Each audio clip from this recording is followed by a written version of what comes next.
San Mateo, según Mateo. O sea, que Mateo, como dije hace varios días y estamos repitiendo, escribió del 37 al 40 después de Cristo, es decir, 4, 5 años, 6 años después de la muerte de Cristo, estaba escribiendo Mateo, más o menos. Mateo es el autor de esta carta, de este evangelio, donde él mismo se menciona como uno de los discípulos que el Señor llamó. Mateo era un cobrador de impuestos, por lo tanto era un ladrón, era un hombre que se lucraba cobrando impuestos a sus mismos paisanos judíos. El que cobraba impuestos a sus mismos ancianos judíos para el imperio romano, y como tenía ese poder, cobraba más de lo que era y se quedaba con una parte, y eso lo había enriquecido mucho, y los cobradores de impuestos, que se mencionan varios aquí que se convirtieron así, eran muy ricos porque se cobraban esos impuestos, cobraban de más los impuestos y se lucraban a costilla, como dicen vulgarmente, de sus mismos paisanos judíos para el imperio romano. No hay nada peor que, imagínese usted, que una persona que de paso está trabajando para el imperio romano y de paso contra sus propios paisanos. No le interesa dañar a sus propios paisanos con tal de que le queden a ellos una tajada. Es un pecado horrible, horrendo. Sin embargo, Mateo fue restaurado y Mateo fue llamado por el Señor y convertido en apóstol de Jesucristo, y es el escritor de este evangelio, de este precioso evangelio. Mateo, como también hemos dicho, escribió a los judíos. Lógicamente, escribió a los judíos porque los judíos eran los primeros creyentes. Escribió rapidito, escribió el año 37 al 40 después de Cristo. Entonces, la mayoría de los hermanos, de los cristianos, en ese momento eran judíos. Como han dicho, casi todo, un 90% por lo menos, de esos creyentes eran judíos. Y él escribió a los judíos. Escribió a los judíos esta magistral carta que hemos estado revisando, este libro que hemos estado revisando estos días, gloria al Señor. Y vimos que del capítulo 5 al capítulo 7 de este escrito, el Señor Jesús dictó todas los artículos, la constitución del nuevo reino. Jesús predicó el evangelio del Señor, es el reino de los cielos, la iglesia es el reino de los cielos, amén. Y Jesús comenzó a establecer, de un principio, cuando empezó su ministerio en la tierra, empezó a establecer el reino de los cielos. Y entonces por eso que comenzó Jesús, lo primero que hizo cuando tuvo a sus discípulos fue establecer la constitución del nuevo reino. Algo por la base, por decirlo así, de la constitución del reino de los cielos. Los artículos principales de esa constitución están registrados ahí en esos textos del capítulo 5 hasta el capítulo 7. Todos hemos entendido eso, ¿verdad? Del capítulo 5 hasta el capítulo 7. Ahí está todo el asunto de los primeros 9 artículos de la Constitución y todas las leyes, los cambios que hizo el Señor con la ley, porque él no, como decía yo hace días, él no abrogó la ley, no la eliminó, sino que la puso más difícil y le añadió otras cosas. Entonces, y plasmó eso, pum, se lo puso allá a los discípulos. Todo lo que escribieron los apóstoles después, todo, absolutamente todo lo que escribieron los apóstoles después, sobre todo lo que escribió Pablo, lo que escribió Juan, todo lo que escribieron los apóstoles después, que es lo que nosotros llamamos el Nuevo Testamento, está sobre esta base, sobre esta base de lo que Jesús dijo ese día en el monte. Amén.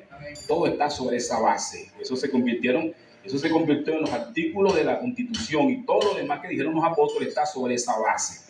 Ellos no contradijeron ni dijeron nada, sino que construyeron sobre esa base. Yo sé que el apóstol Pablo, que es uno de los hombres que Dios usó para establecer las iglesias, él dijo a los Corintios: yo puse el fundamento. Yo, un perito arquitecto, puse el fundamento. ¿Cuál fundamento puso Pablo? Bueno, el fundamento de lo que él sabía, de lo que Dios había dicho, de lo que ellos están. El fundamento es Cristo mismo. Amén. Gloria al Señor. Ahora, el capítulo 5 al capítulo 7, ahí aparecen todas las leyes.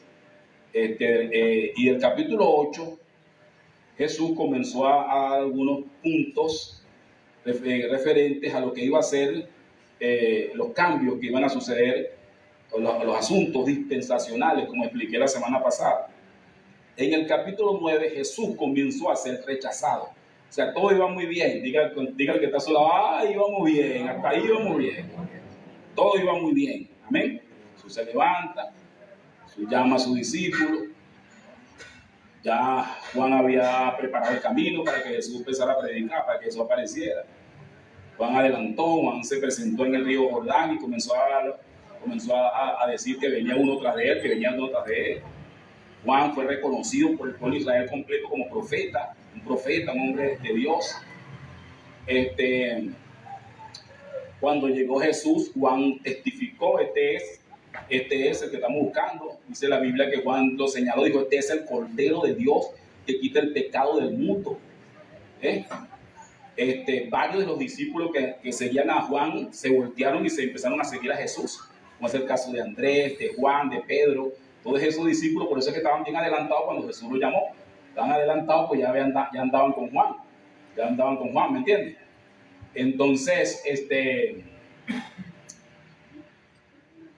lamentándolo mucho, la muerte de Juan fue una muerte fuerte, porque era necesario, hermano, necesario. A nadie le va a suceder algo a menos que sea necesario. Amén.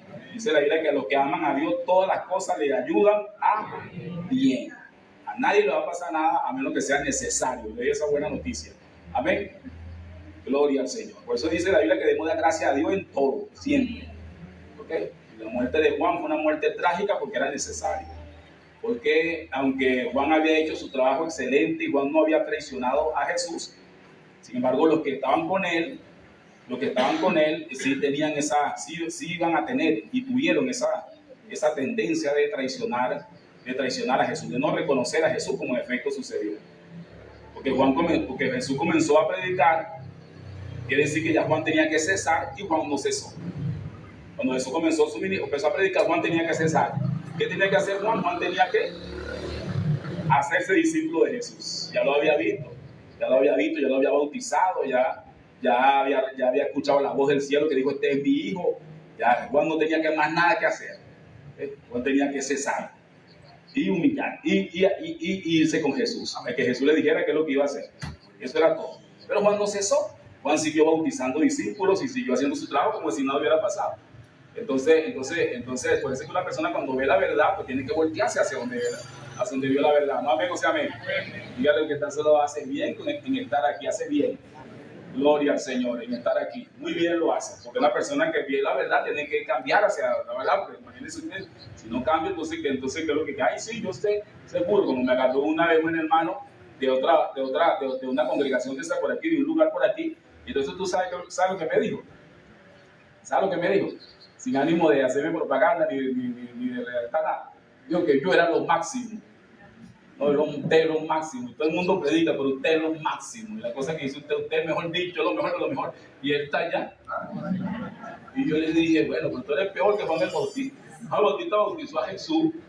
Juan el Bautista reconoció que Jesús era Dios. Juan el Bautista vio el Espíritu de Dios que descendió sobre Jesús. Y él siguió en su asunto. ¿Pero dónde vas a seguir tú? Tenías que rendirte. Ahí fue el problema de Juan.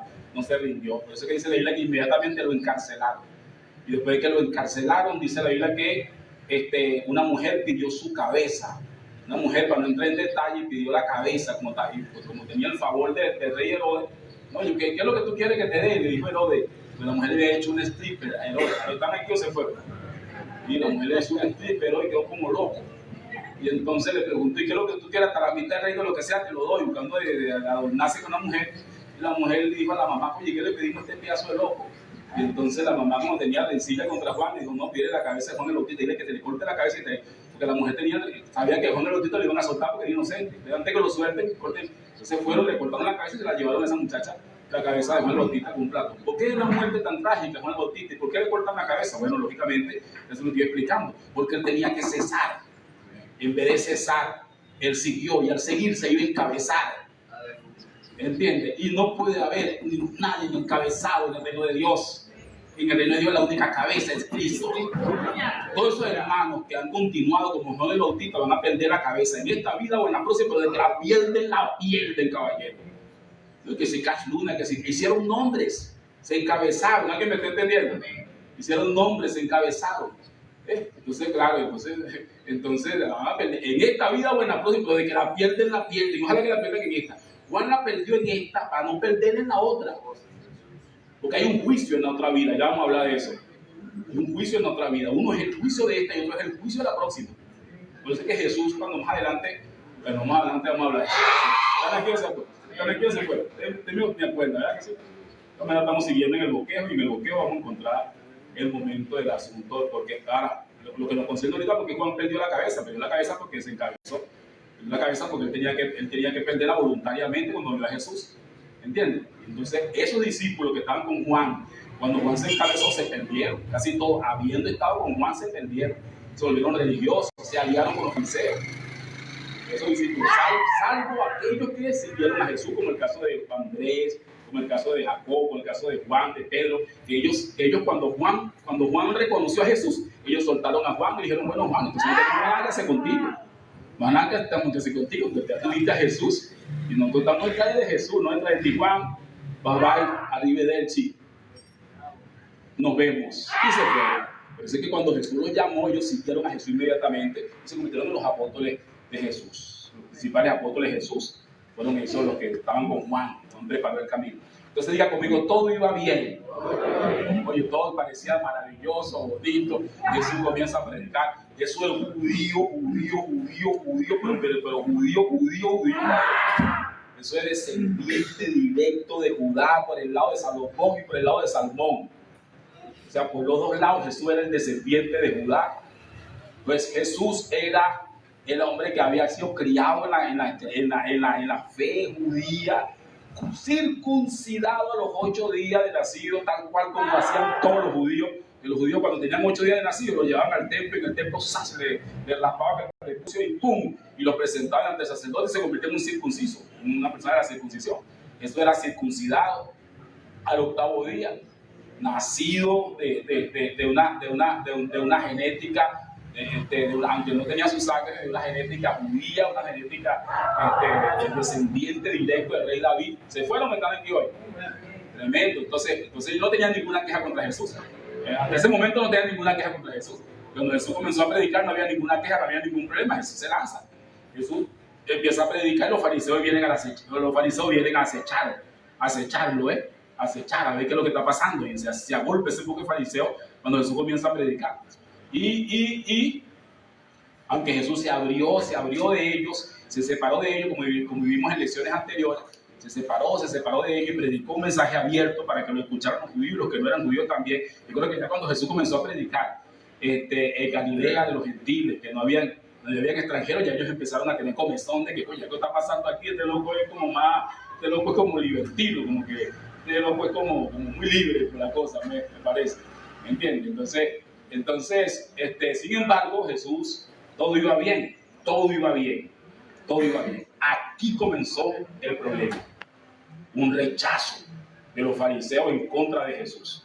Un rechazo que ellos pudieron meterle a la gente como buenos políticos.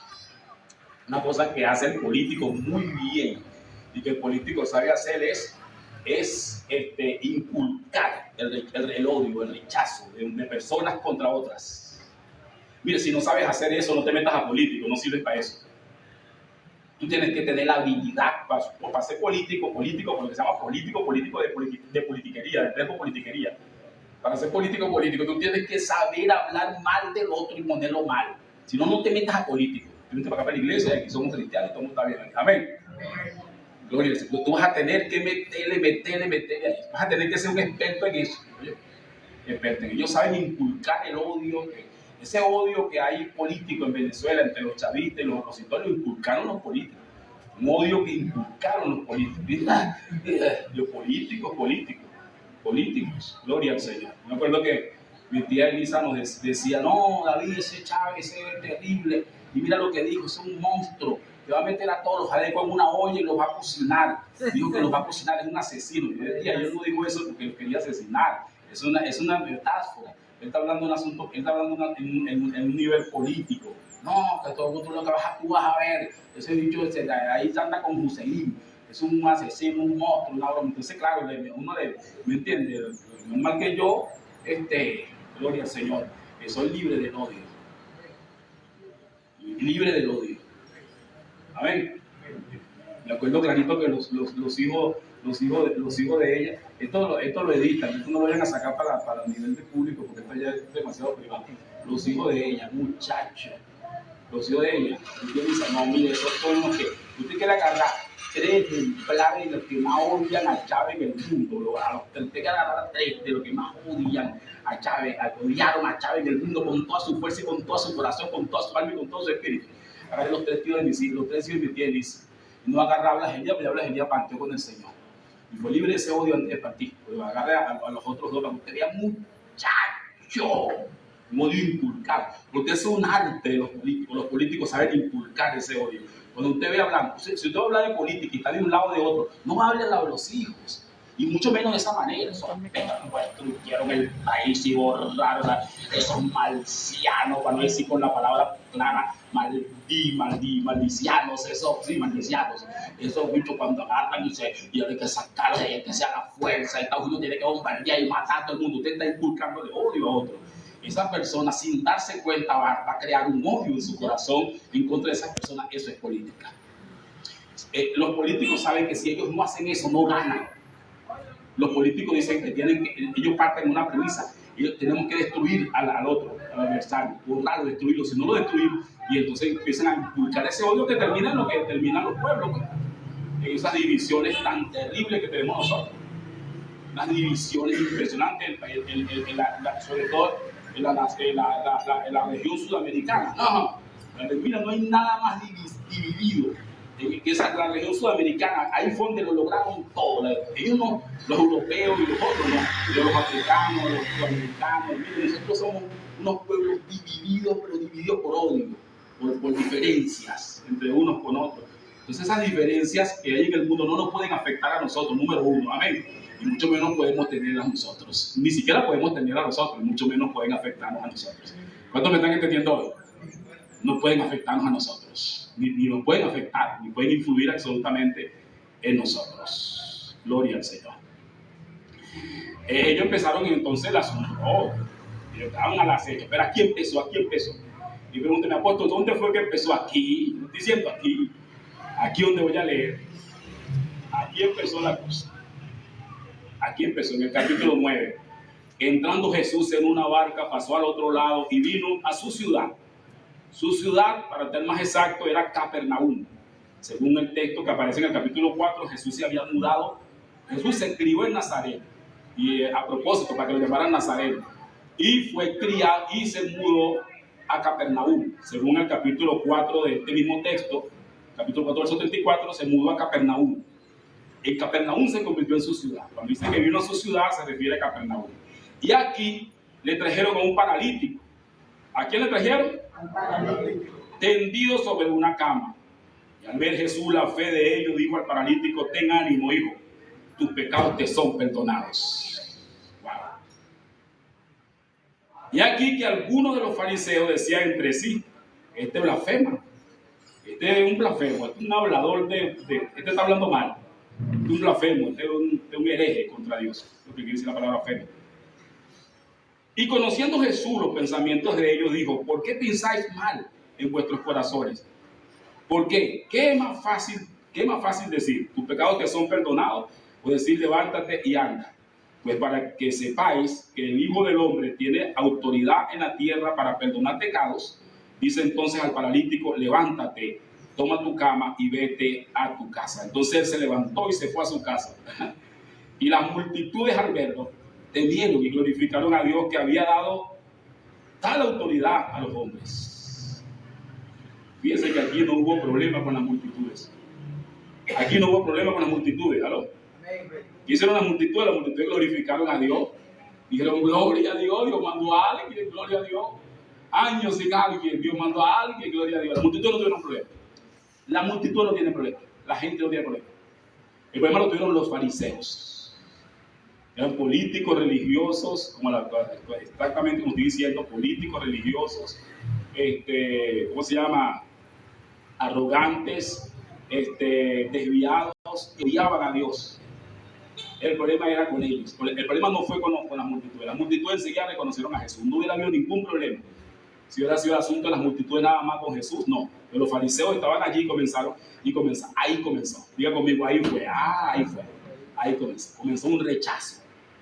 Comenzaron a tejer un rechazo contra Jesús. Esa nueva persona que había aparecido, gloria al Señor, que Juan el Bautista había presentado, que había sanado enfermos, que había dado testimonio, que había echado fuera demonios ya. Oh, esa persona ejemplar, judío de judío, pues bien judío de paso era. Y entonces, aquí lo agarraron, diga conmigo, empezaron a agarrarlo, caballeros. Dice la Biblia que cuando le trajeron el paralítico, todos estaban allí. Ese fue el paralítico que bajaron del techo. En una soga, 4 hombres, dice que se llevaron y le dieron un hueco en el boquete, un hueco en la casa de arriba y bajaron al paralítico atado. Cuando lo presentaron, Jesús viendo la fe de esa gente, wow, mire todo este esfuerzo que trajo esta gente, lo trajeron este hombre para acá, esta gente cree. Jesús no se lanzó sobre él para sanarlo de una vez, sino que le perdonó los pecados. Evidentemente, el hombre estaba enfermo por causa del pecado. Claramente muestra la palabra de que las enfermedades vienen por causa del pecado. Eso quiere decir, apóstol, que si un hermano se enferme porque está en pecado, porque no, de ninguna manera, porque nosotros fuimos libres del pecado. ¿Cuántos fuimos libres ya del pecado?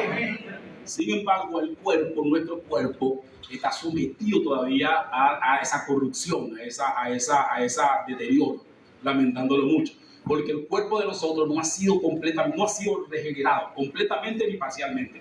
El cuerpo de nosotros no ha sido regenerado. Nuestro cuerpo está completico en la corrupción, en la corrupción. Dice que este cuerpo corruptible se va a vestir de incorrupción cuando seamos regenerados en el cuerpo. Amén. Ahorita nosotros fuimos regenerados en nuestro espíritu. Nuestra alma está siendo regenerada, es decir, nuestra mente. Y nuestro cuerpo está esperando a Cristo para ser completamente regenerado. Nuestro cuerpo por eso está sometido a la corrupción. Aunque nosotros no hayamos arrepentido, aunque seamos libres del pecado, igual nos enfermamos cuando sea el momento, si Dios lo permite, porque por causa de la corrupción que hay en el cuerpo. ¿Cuántos están entendiendo eso? Entonces, mucho cuidado con pensar cosas. Que no, que si un hermano se enfermó fue por causa de que pecó. Un hermano se enfermó, todo el mundo se enferma. Y se enferma por causa del deterioro del cuerpo. El cuerpo lamentándolo mucho, el cuerpo está sometido a esa... Que nosotros podemos romper cosas, claro que sí, porque ahí le dice que podemos orar para ser sanados. Por supuesto, y muchas veces hemos orado para ser sanados, hemos sido sanados. La sanidad que nosotros disfrutamos es un anticipo de la gloria que vamos a recibir más adelante.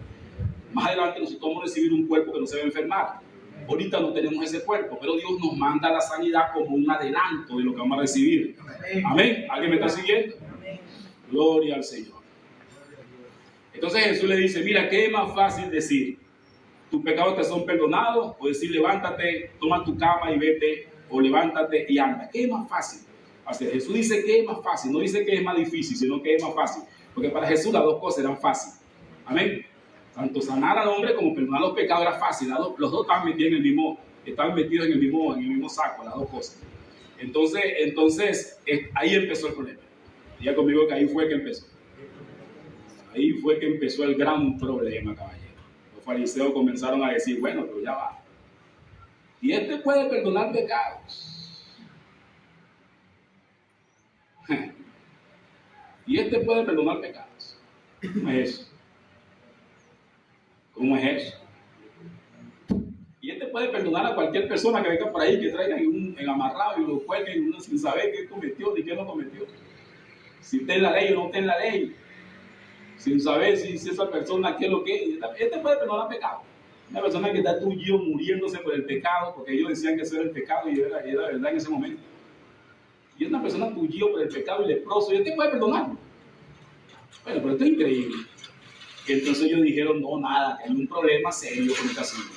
Esto es una blasfemia, que hay un problema serio. A ellos les molestó, básicamente, principalmente, que Jesús perdonara. ellos les molestó que había perdón en el ministerio de Jesús. ¿Alguien me está siguiendo? Les molestó que había perdón. Ellos habían construido una religión implacable, donde no se perdonaba a nadie, no había misericordia para nadie, nada más para ellos. Ellos sí se repartían la misericordia, pero no había misericordia para más nadie. Entonces el pobre, el enfermo, él se fregó. El tullido, el leproso se fregó. El pobre, el que había crecido en los barrios, no tenía posibilidad de nada, no estudiaba, se fregó. No había misericordia para más nadie. Entonces, de pronto yo dice, bueno, este Jesús viene perdonando. Tú sabes que hay gente todavía que le molesta eso. Tú sabes que hay gente todavía que dice, bueno, si yo no creo en esos evangélicos, porque ellos vienen y ellos eran matones, asesinos, y todavía, una Biblia, ya Dios los perdonó. Yo le molesta cuando un ministerio que nos perdona a nosotros. No sé si alguien está aquí hoy, que nos perdone este tipo de personas. Yo creo que este tipo de personas, y perdón para ellos nada más, para ellos, perdón para otros. Como una vez que le preguntaron a un hermano, ¿ustedes cómo se calan a ese apóstol aquí? O sea, ¿cómo me calaban a mí? Ustedes son terribles que se aguantan ese hombre allí. Y entonces, ellos crearon una religión donde no vamos a aguantar, que nosotros no queramos aguantar, ¿me entiendes? O sea, que nosotros no queramos aguantar, no vamos a aguantar. Nosotros vamos a soportar que venga nadie por aquí perdonando a todo el mundo.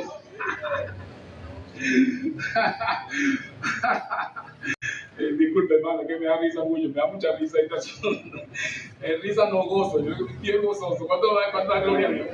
Estoy gozoso, gloria a Dios. Estoy gozoso porque usted está aquí, estoy gozoso porque yo estoy aquí. Estoy gozoso porque los hermanos de Irak que se convierten están aquí también. Y los de Palestina también están, y los judíos también están, y los norteamericanos también están. Estoy gozoso porque para este Jesús es fácil perdonar. Es fácil perdonar a todo el mundo. Aleluya. Aleluya. Aleluya. No, dígale que tú lo dices, si te perdonó a ti, no. ¿Cómo va a perdonar? ¿Cómo va a perdonar a tú si te perdonó a ti más rápido perdonado? Gloria a mi Dios, gloria a Jesús. Gloria a mi Señor. Aleluya. Ellos les molestó eso. Porque ellos tenían una religión. La religión de ellos es la religión de los ricos. Los ricos. La grandeza de los ricos son los pobres. La grandeza de los ricos son los pecadores, los pobres. Ellos han construido una grandeza a costilla de los demás. Los demás lo hacían a ellos grandes, lo hacían a ellos poderosos.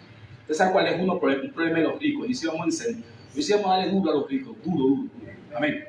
Usted va a decir, bueno, yo me quiero meter a rico, pero no tanto así.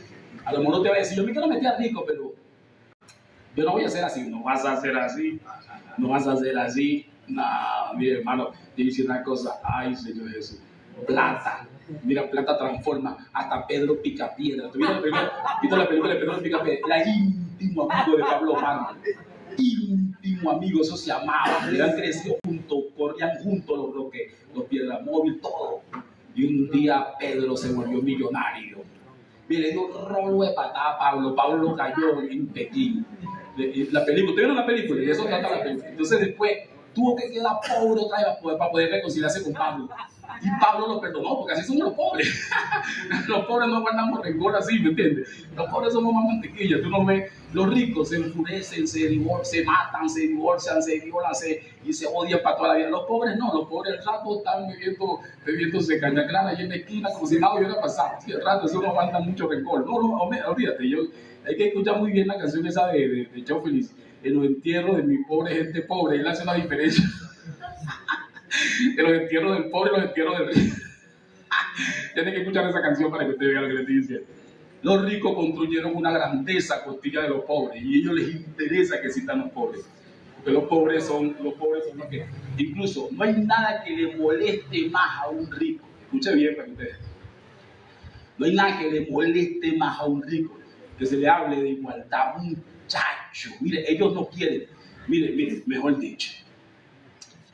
Ellos quieren ir a restaurantes donde usted no entre. No, que ellos no entran ahí porque no tienen plata. No, no, no. Ellos construyen esas visiones para que usted no entre, a propósito, para que usted no entre. ¿Aló? Aquí se paga en euros, en dólares, en no sé qué, en divisas, convertible, en no sé qué, que te le ponen un poco de traba para que usted no se meta ahí. No quieren ver usted metido ahí. Porque lo que más disfruta el rico, no es tener las cosas. Lo que más disfruta el rico es que los otros no las tengan. Porque ellos, en este apareció un programa de la exhibición que hacen los ricos del mundo. Lo vi hace varios años, por cierto. Y hay un rico ahí supermillonario en Europa que se compró una sombrilla como que fue de $20,000. Una sombrilla, un paraguas. El paraguas costaba como que $20,000. Un paraguas, una sombrilla. Sí, señor. Entonces ellos les gusta comprar cosas. Muchachos, cuando este loco, cuando sigue diciendo nombre, no me vayan a llamar político, me metió hace poco gente de la misión Robinson en Teresa Carreño. Yo vi eso, 55 años, tenía como 50, como 40.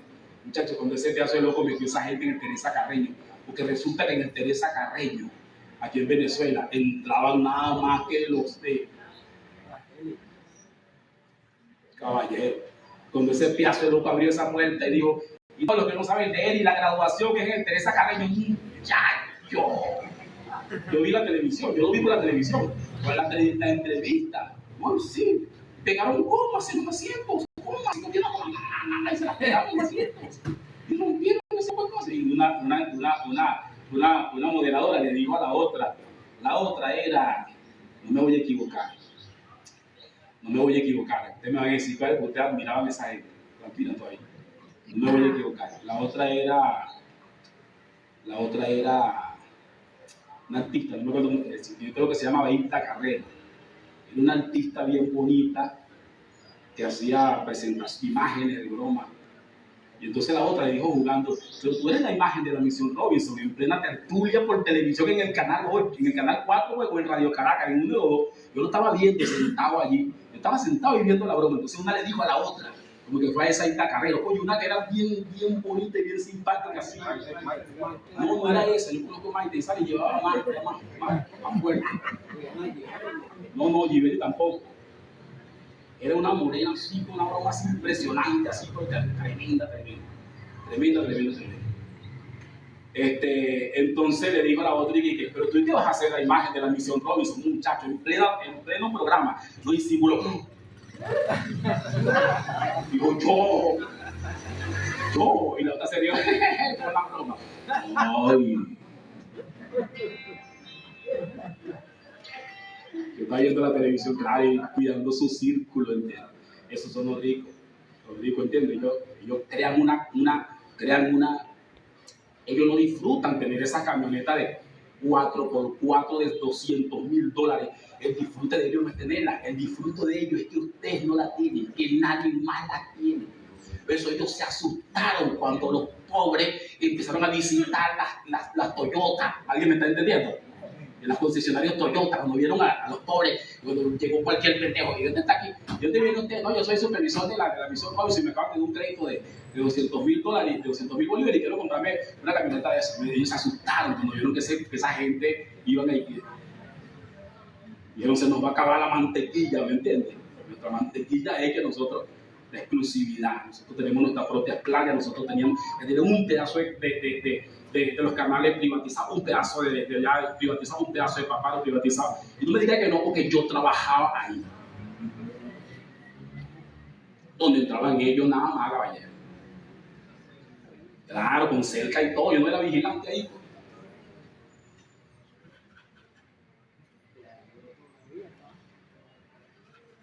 Pues el asunto de los ricos, a los ricos no les interesa que venga un revolucionario de esto como Jesús, perdonando a todo el mundo. Bueno, es un fenómeno, esto es increíble.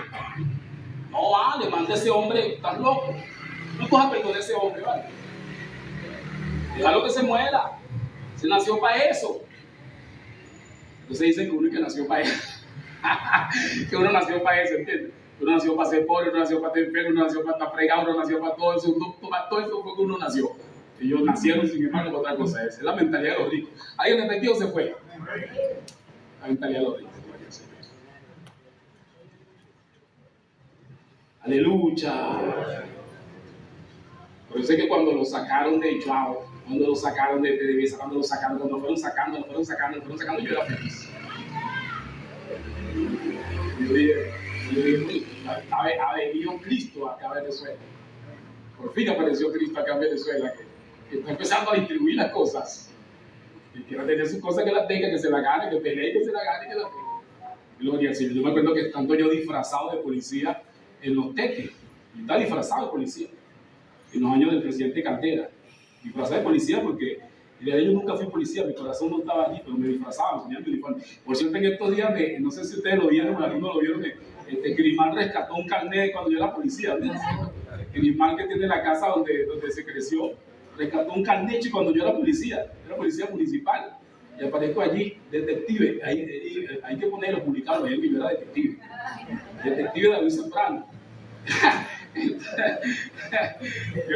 Ahí estando detective, siendo detective de la policía de la policía municipal, siendo detective, y fue a llevar al síndico municipal, era un caballero que vivía en Los Teques, era de Los Teques, pero trabajaba aquí, una cosa así. Lo cierto es que yo lo fui a llevar para Los Teques con otro policía, pues yo era fiebre, pues yo aprendí a manejar, fue con ellos, con la policía, con la patrulla de la policía, porque yo aprendí a manejar, realmente. Entonces, fiebre, yo me lanzaba para donde sea. Entonces hay que llevar al síndico y cuando pagaba solo, cuando voté, no, para David Zambrano lo llevaba. Lo fue a llevar para allá. El hombre, en agradecimiento que yo lo fui a llevar para Los Teques con una patrulla, nos metió a comer en la cascada, en la casona, una de las dos. Lo cierto es que me metió a comer ahí en la casona, en la cascada. Comiendo ahí en la casona, no sé para dónde se abrió él, porque él era medio blanco. Nosotros, sin embargo, yo soy afrodescendiente, pero el que estaba conmigo era súper afrodescendiente. Porque yo soy hijo de dos africanos, pero no sé por qué lado se coló algo con un poquitico de indio, no se refleja en mí, sino en mi abuela y en otros más. Y es una locura que hay ahí. Entonces, que el venezolano es una persona súper mestiza. El que anda conmigo, yo no sé cómo ha hecho para guardar esa raza así. Un africano de los más bravos. Nos sentamos ahí en la casona, disfrazado de policía. El síndico se mueve, no sé para dónde fue que cogió, me llama por teléfono, no sé qué fue así, nos quedamos ahí comiendo. Y se nos acerca un niño, un catirito, me acuerdo como de este tamaño. Nosotros estamos disfrazados de policía, con su pintor y todo. Se nos acerca el niño y me dice, bueno, oye, ¿para qué más? Acá. Yo vine a decirle que usted sabe que los negros no deben comer aquí, en este restaurante. ¿Se fueron o están aquí? Yo me quedé viendo. ¿Cómo es la cosa? Me dice, sí, claro. No, oye, los negros no deben comer aquí, en este restaurante. Así que, oye, tengan la bondad. Y yo le dije, no, sí, hijo, ya nos vamos. Nosotros nos vamos ahorita. Lo único que es que tú vayas y le digas a tu papá. Y yo que lo conocía a tu papá. Porque mira, se iba a formar el berenjenón de la casona. De ahí se iba a formar el berenjenón más grande de la casona. Se iba a formar ahí. No se iba a formar, se iba a formar. Yo le llamo a tu papá. Y tu papá que venga a hablar conmigo. Con una sonrisa se lo dije al niño, un niño. Yo estaba furioso. El niño se fue, se metió. Lo vi que se metió en un local, en una de esas ferias, de la feria, ¿sabes que son una feria? Se metió en un local, se metió, pum, no salió más nunca. Al rato viendo el síndico y, ¿cómo está? No, fino. Pero termino y me llevaron a mi casa y se van, y me llevaron a su casa. Esos son ellos. Ellos son. Cuando eran las campañas presidenciales o de cualquier partido, llenaban este pueblo de blanquitos. Tú nunca habías visto tantos blanquitos juntos. A menos que fuera la campaña de Adeo, de Copey, que estaban cerrando la campaña. Y las colas de carritos de blanquitos pasaban por ahí. El poco es blanquito, así como esta es una blanquita, pero no es blanquita completa, y te es reconchada. Sí. Gloria al Señor. Ese es los fariseos. Los fariseos habían construido gracias, hijo, habían construido un imperio, una cosa impresionante a costilla de los pobres, a costilla de los tontos, a costilla de los enfermos, a costilla de los leprosos. los leprosos, todo ese poco, los hacían a ellos vivir. No les interesa que venga alguien perdonando a todo el mundo, porque si viene alguien perdonando a todo el mundo, ¿cómo hacemos guerra? ¿Cómo hacemos guerra? Entonces una persona dice, no, que tú nunca es cristiano, pero que es cristiano va a hacer guerra, si cristiano, que Cristo lo que quiere es perdonar. Cristo lo que quiere es perdonar, continuaba a hacer guerra. Si fuera por Cristo, si fuera cristiano, estuviera diciendo a todos, yo los perdono, perdonando a todo el mundo. Cristo lo que quiere es, no les interesa eso, el perdón. Ahí empezó todo. No queremos perdón. No queremos perdón para la gente. Una persona que perdona no nos conviene. No nos conviene una persona que perdona. Caballero, se nos cae el juego aquí, se nos cae todo aquí. Se nos cae. Él quiere enjuiciar. Mire, darían lo que fuera para enjuiciarme a mí. Lo que pasa es que no tienen la mano de ellos. Si tuviera en las manos de ellos, ya estuviera ya loco, enjuiciado y loco. Pero no tiene las manos de ellos. ¿Cuánto da gloria a Dios por eso? Él tiene las manos de Dios. Aleluya. Aleluya. Aleluya. Gloria a Jesús. Después de allí Jesús salió para otro acto que a ellos terminó de reventar los tapones. Después de allí Jesús salió y encontró a Leví, a Mateo, que es el escritor de esta carta, y no solamente lo perdonó, sino que lo añadió a su equipo. Dice, pasando Jesús por allí, vio a un hombre llamado Mateo, verso 9, que estaba sentado en el banco de los tributos públicos. Le dijo, sígueme, y este se levantó y lo siguió. Y aconteció que estando reclinado a la mesa en la casa, y aquí que muchos recaudadores de impuestos, todos los ladrones pues, del pueblo, y pecadores, que habían venido, se reclinaron a la mesa con Jesús y sus discípulos. Cuando vieron esto, los fariseos dijeron a sus discípulos, ¿por qué come vuestro maestro con recaudadores de impuestos, con pecadores? Bueno, pues no lo viste que está perdonando, que para él es fácil perdonar. No sé si usted quiere levantar su mano derecha, por eso es que estamos aquí nosotros hoy, porque para él es fácil perdonar. Diga conmigo que eso es verdad, diga que eso es verdad. Aleluya. Más al oír esto, dijo, lo que están fuertes no tienen necesidad de médico, sino los enfermos. Y pues de aprender lo que significa misericordia quiero y no sacrificio. Jesús los llevó a la palabra. Jesús los llevó a la palabra. Escuche bien. Misericordia quiero y no sacrificio, porque no he venido a llamar a justos, sino a pecadores. Oh, Señor Jesús, si fueran cristianos, ¿verdad?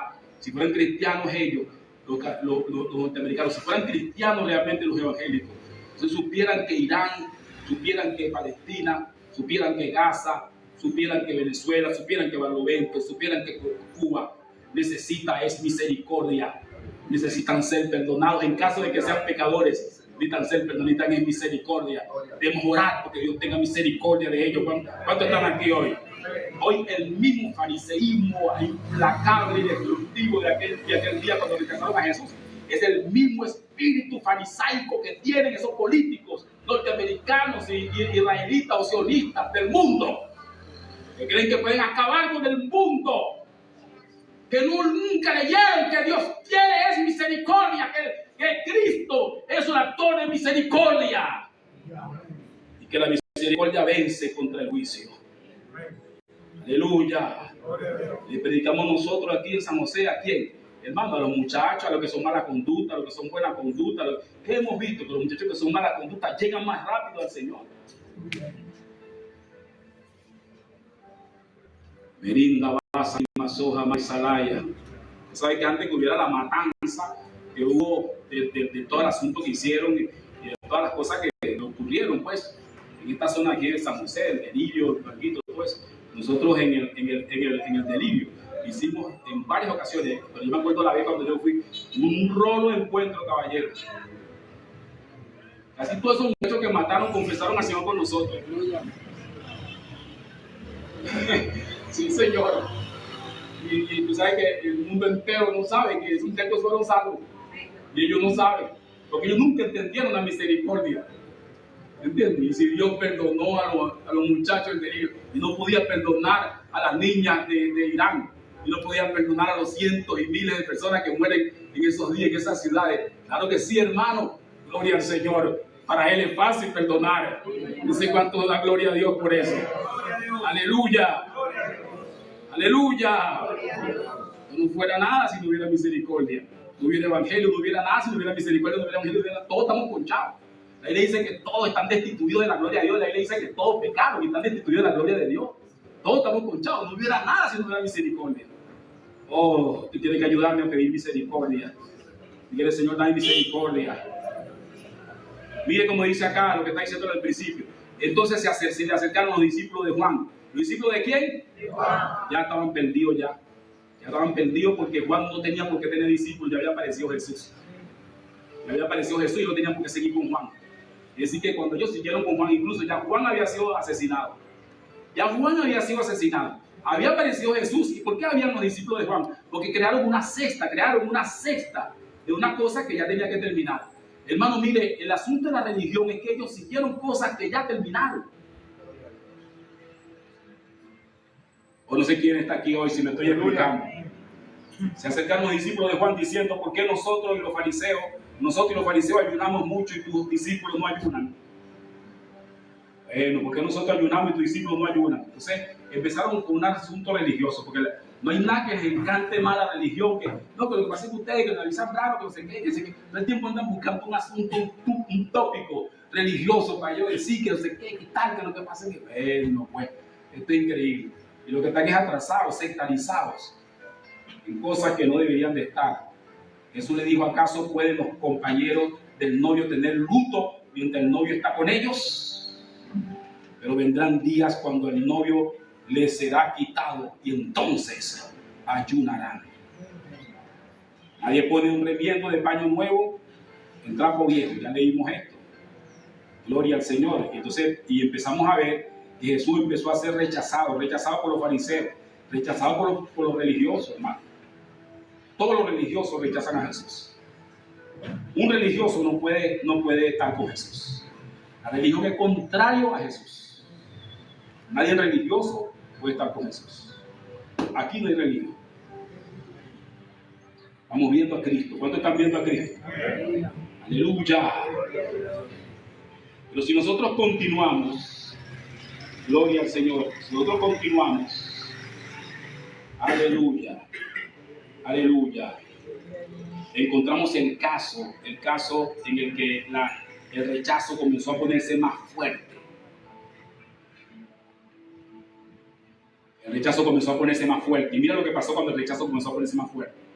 Pero salidos ellos, divulgaron la fama de él por toda aquella tierra. Mientras salían ellos, aquí trajeron un mudo endemoniado. Y echando fuera el demonio, el mudo habló y las multitudes se maravillaban. Y decían, nunca se ha visto cosa semejante en Israel. No había problema con las multitudes, diga conmigo que eso es verdad. Pero los fariseos decían, por el príncipe de los demonios, este hombre echa fuera a los demonios. Mira cómo a medida que se iba arreciando el rechazo, y iban satanizando. El rechazo es una cosa, hermano, que el rechazo sataniza al otro. El rechazo sataniza al otro. Por eso hay que tener cuidado cuando se cae en un espíritu de ese rechazo. El rechazo sataniza al otro. El rechazo sataniza al otro al punto de que ya, cuando la persona cae en un espíritu de rechazo contra otro, ya no puede ni siquiera mencionar el nombre de la otra persona. Ellos nunca dijeron Jesús. Ellos decían ese hombre. Y ya el rechazo no podían decir el nombre de la persona. Por el rechazo terrible que tenía. El espíritu de rechazo. Tremendo. Y el rechazo, hermano, es una cosa que va aumentando. Cuando usted se permite rechazo contra alguien, cuando usted se permite un rechazo contra alguien, hermano, prepárese. Ese corazón de usted le cae mucho odio. Usted no sabe eso. Usted se permite un rechazo contra alguien, ese rechazo empieza a aumentar. El rechazo no es una cosa que se quede así como así. Usted empieza no que que el otro, no que el endemoniado es el diablo, no que el dragón, después le cambia el nombre. Eso no es que se llamaba fulano, eso no es que se llama, entonces le cambia el nombre. Después le cambia el nombre, entonces empieza ese rechazo, a forjarse ese rechazo. Nosotros no rechazamos a nadie. No debemos rechazar a nadie. ¿Alguien está aquí o se fue? De ninguna manera, hermano. Nosotros no podemos entrar en eso.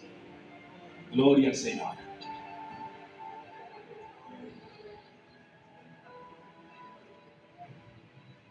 Aleluya.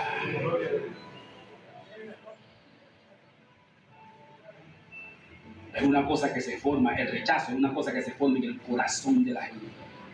Cuando la gente anida un rechazo contra alguien, lo anida ahí en el corazón. No lo suelta, no es libre. Yo dándole a cristianos, por si acaso. Dándole a cristianos, que ya aquí no hay ese tipo de cristianos, espero. Diga conmigo que eso es verdad, diga conmigo amén. Aquí no hay ese tipo de cristianos. Pero allá afuera sí, hermano. Allá afuera sí. Cristianos que se rechazan, entonces, unos contra los otros, entonces cuando viene a ver ese rechazo se convierte en odio. Una vez yo supe que había hermanos aquí en San José que me deseaban a mí la muerte, chico. Vamos para esa para que usted vea.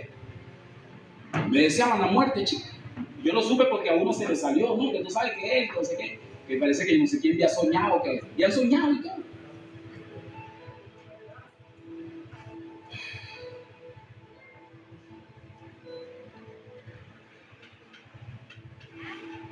Entonces todo empezó con una cosita, ¿me entiendes?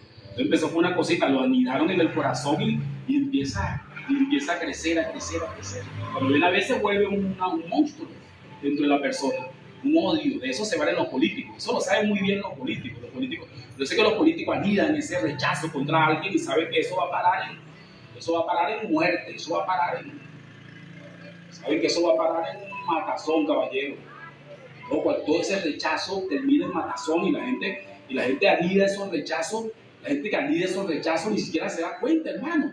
Y al final tú le dices, pero ¿cuál es tu odio? ¿Cuál es tu broma? Ven acá, siéntate ahí, siéntate ahí. ¿Pero qué te hicieron a ti esa gente? Esa gente te hicieron a ti, agredieron a tu mamá, a tu papá, violaron a una niña, a una hija tuya. ¿Qué hicieron esa gente contra ti? Para tú sabes, no.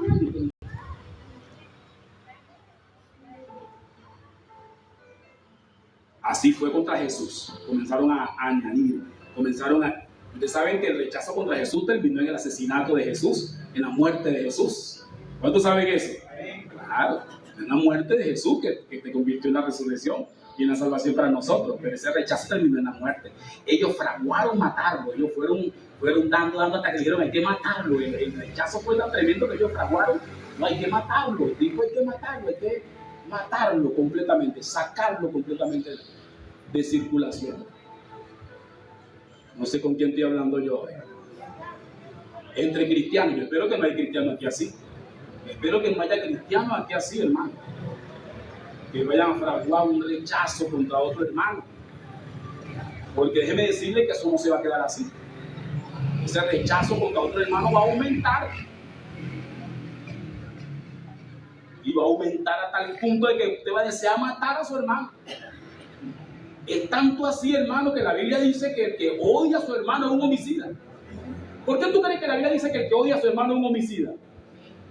Pues ya lo asesinó, hermano, mentalmente en su corazón. ¿Alguien me está siguiendo?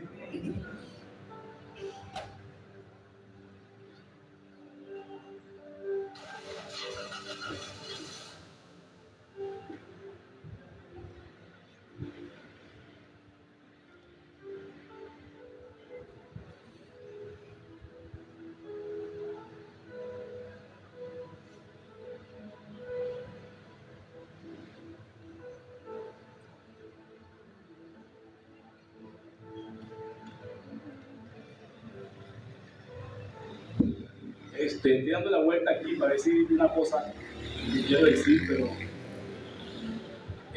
no termino de estar convencido de que tengo que decirla, pero estoy convencido de que tengo que decirla, pero tengo cierto miedo de decirla.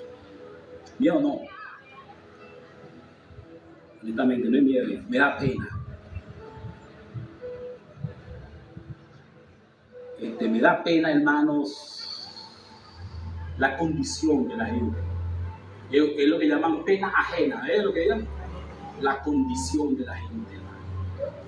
La condición de una persona, de alguien cuando está tomado por Satanás. Cuando Satanás toma. Y Satanás no toma una persona. Hay gente que cree que Satanás toma una persona. Tú sabes que los evangélicos son muy, ¿cómo se llama? Los evangélicos son muy místicos y cosas raras. Y los cristianos, los religiosos, me dicen así, no evangélicos, no religiosos. Entonces el texto cuando dice no des lugar al diablo, no des lugar al diablo. Una vez escuché un hermano diciendo es que cuando oras tienes que orar con los ojos cerrados, porque si oras con los ojos abiertos el diablo se te puede meter. No puede pedir, no le hagas eso, hermano. Y cuando echa fuera demonio, no puede echar fuera demonio, yo no sé qué cosa, porque si no el demonio también se te mete a ti, que sigue. Un hermano que anida en su corazón un rechazo, razonable o irrazonable, contra alguien, le está abriendo la puerta al diablo. Seguro que Satanás se va a apoderar de esa persona. No se le va a meter, porque ya no se le puede meter, pero se va a apoderar de su corazón. No sé si alguien me está siguiendo. Anidó un rechazo,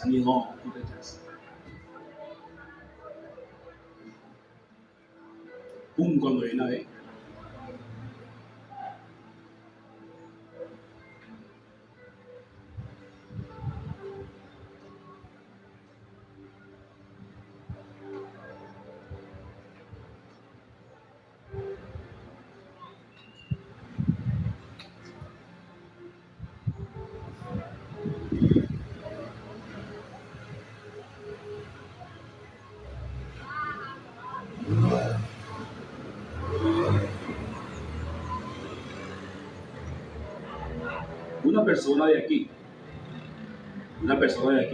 Una persona que se sienta o se sentaba aquí todos los días, todos los servicios, se sentaba. Ojalá que yo quisiera decir se sentaba, porque tengo como 2 domingos que no veo, uno, 2.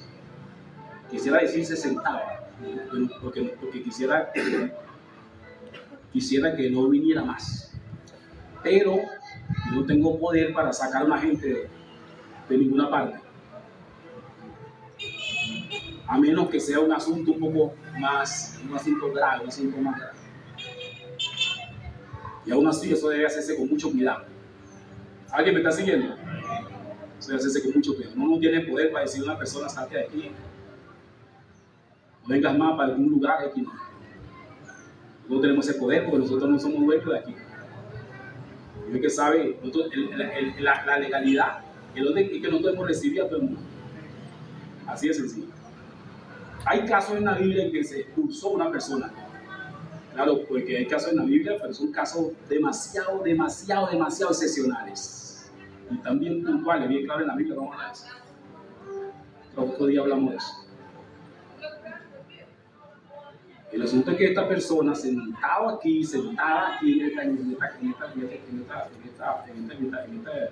en este auditorio, en estos días que yo he estado bastante enfermo, más que ahorita, yo no me siento muy bien, pero estaba mal.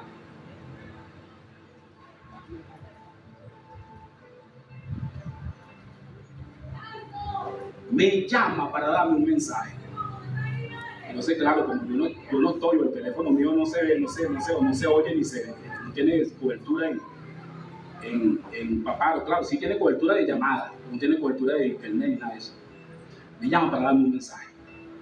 Entonces me deja el mensaje con Luisana. Yo te voy a dar el mensaje a ti, tú se lo das a él. Entonces el mensaje era que a mí me iba a caer la ira de Dios encima si no me arrepentía. Que a mí me iba a caer la ira de Dios. La ira de Dios. Luisana trata de, como una gente sana, trata de ayudarla. Dice, la ira de Dios, hija, ¿tú sabes lo que es la ira de Dios? La ira de Dios es la gran tribulación. ¿Tú sabes lo que es la ira de Dios? Hija, estamos en la gracia. Y otra cosa más, ¿de qué tiene que arrepentirse? Entonces le dice, no, Dios no me dijo de qué tenía que arrepentirse, no me dio explicaciones. Solamente me dijo que tenía que arrepentirse. Él y usted también. Arrepentirse, pues si no le va a caer la ira de Dios encima. Yo soy un siervo de Dios y Dios me va a respaldar. De paso, o sea, está esperando que yo me muera. Sentada aquí, hermano, nosotros. Yo había visto un espíritu de rechazo en contra mía, yo lo había visto, hermano, pero no así de ese tamaño. Yo nunca pensé que alguien tenía tanto rechazo en contra, de ese tamaño, como para declarar la ira de Dios contra mí. Ni siquiera que Dios esté un poquito enojado con él, que él hable con Dios, ni siquiera que Dios, la ira de Dios, o sea, como para decir una cosa así, que le va a caer la ira de Dios si no se arrepiente. Entonces, de paso, ni siquiera le dice de qué se va a arrepentir. Ay, ¿de qué se va a arrepentirse? No me dio ninguna explicación, solamente eso. Lo que pasa es que ahí en este punto, porque estoy hablando de rechazo, el rechazo es una cosa que va aumentando. No sé si alguien me está entendiendo. Aumentando. Al principio tú dices, ojalá que el apóstol Concha me cayó mal, chico. Al siguiente día, no, pero es que ese tipo me está cayendo. Al cuarto día, no, pero es que no. Al quinto día, usted desea que el tipo que lo reviente, que lo maten, que me entiende. Pero ella le pregunta, conmigo no habló, yo no hablé con la persona así, pues, pero ¿de qué te refieres cuando habla de la ira? Como Luisana buscó de convencer, de ayudarla, le digo, pero parece que tienes miedo porque estás hablando mucho. También. Que el factor era que yo tuviera miedo.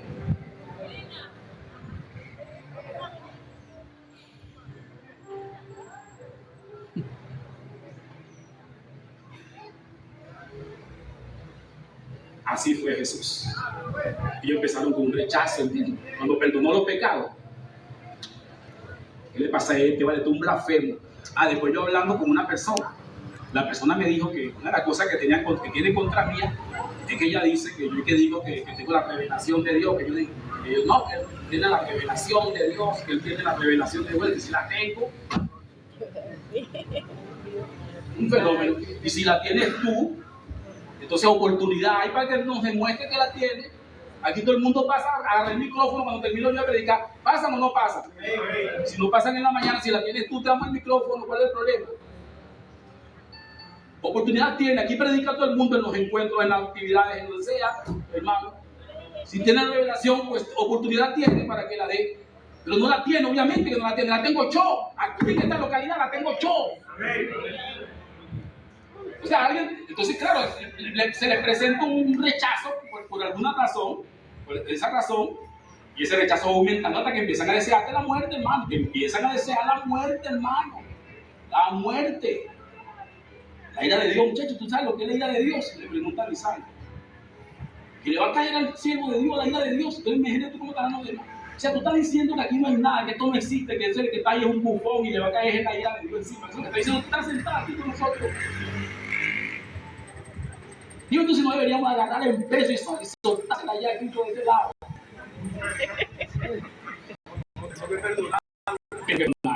Por la misericordia. Porque la misericordia está primero que cualquier cosa. No tenemos poder para sacar a nadie de ningún lado. Un rechazo en el corazón.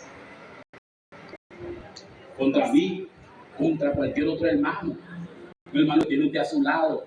No puede anidar un rechazo en el corazón contra ningún, contra nada. Ese rechazo se ha convertido en un homicidio. Por eso que la Biblia dice que el que odia a su hermano es un homicida. Lo mata cuando lo odia. Porque ya el corazón se pudrió, se anidó en el corazón. Esa basura.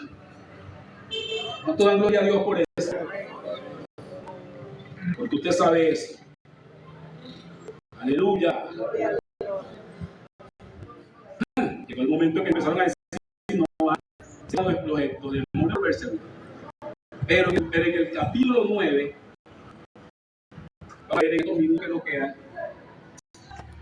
En el capítulo 9, en el capítulo, gloria al Señor. En el capítulo 12, perdón, donde quería llegar, se fragua el rechazo lo terminaron compusieron el rechazo. Jesús como rey fue rechazado, fue confirmado el rechazo, e incluso se anunciaron las causas del rechazo. Voy a leer el capítulo 12, el verso 1. En aquel tiempo iba Jesús por los sembrados, el día de sábado, Iba por las haciendas, pues por los sembrados el día sábado. Y sus discípulos tuvieron hambre y comenzaron a arrancar espigas y a comer. Lógicamente, porque tenían hambre. Viéndolo los fariseos, le dijeron: he aquí tus discípulos hacen lo que no es lícito hacer el sábado. Yo no entiendo por qué estos fariseos seguían a Jesús. Si lo seguían era para rechazarlo. Pero lo seguían porque todo el mundo lo seguía. Entonces ellos no iban a quedar fuera del asunto.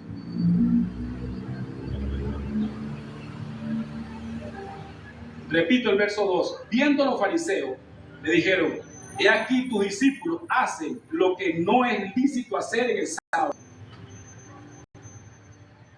Pero Jesús les dijo: ¿no habéis leído lo que hizo David cuando él y los que con él estaban tuvieron hambre? Cómo entró a la casa de Dios y comieron los panes de la presencia, que no les era lícito comer ni a él ni a los que con él estaban, sino solamente a los sacerdotes. ¿A los sacerdotes?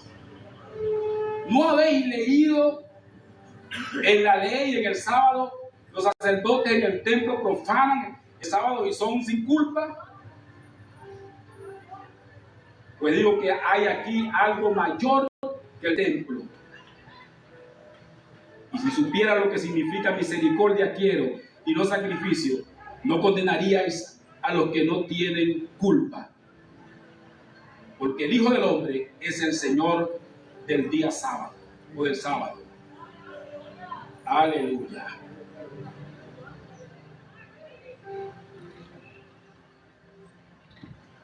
Fíjense cómo es esto, ¿no?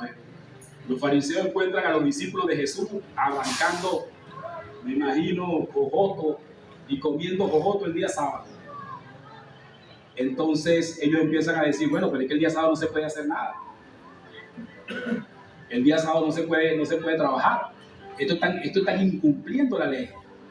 Pero Jesús con cuidado le cita la palabra y dice: ustedes no leyeron. Ustedes leyeron lo que sucede. Ustedes leyeron que David entró en el templo y se comió unos panes que no eran permitidos que él se comiera, sino porque nada más se lo comían los sacerdotes. Ustedes no leyeron eso. Ustedes no leyeron que David entró en el templo y se comió los panes que solamente podían comerse los sacerdotes. Me llama la atención esta frase. Ayúdame con una silla ahí.